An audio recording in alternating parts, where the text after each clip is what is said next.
The shapes honed out of stone by a master. Dominic Welch has a sincerity of feeling which emanates through his sculpture.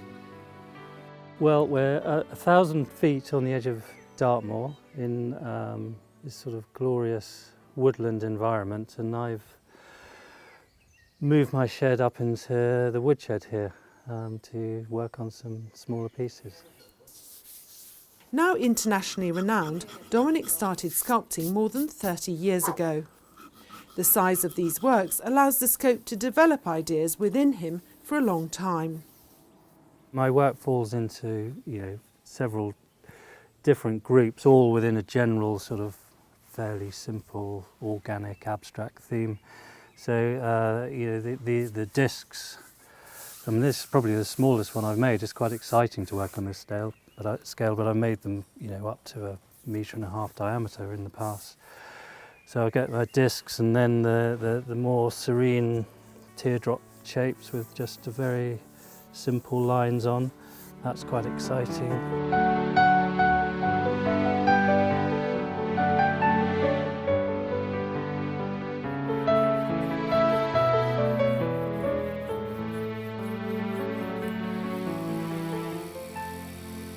Dominic's drawings determine the shapes of the work, rooted in the natural world.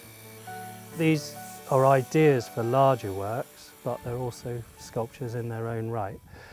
And then these are probably forms I've been working on for longest, the more embryonic natural forms. I find myself, I keep returning to them because they're fun to make. And then behind me you can see these sort of more fishy shapes, for want of a better word, with a bit of sort of twist and turn and uplift in them. And I've carved on quite sort of naturally with some air tools to give them a bit of life. So they're probably the newest group of work. Dominic's stones of choice are white Carrara marble, Ancaster weatherbed, darker Kilkenny limestone, Luna Rosa marble and bronze. This studio in Devon is ideally suited for smaller subject matter. Bigger pieces are created in a nearby hangar, and for many years the stone to make them has been left idle, waiting for this moment.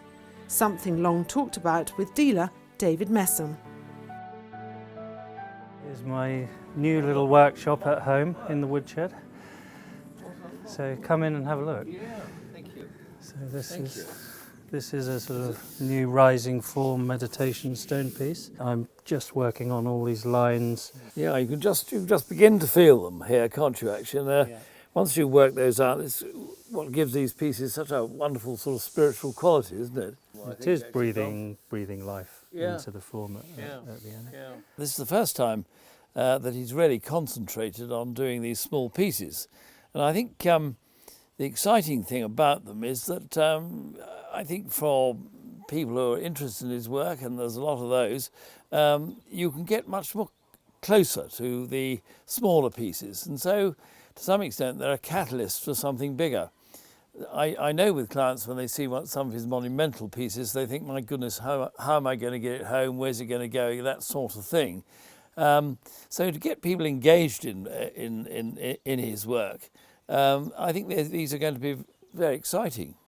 I think all of Dom's pieces are very uplifting, if you like, and so this piece here, I think is more like a sort of champagne flute, if you like. Actually, we've got these wonderful bubbles going up. They're not, of course, they're just marks into the marble, but if you like, it's got a great spirit to it, and that's what you'll find in all Dom's work.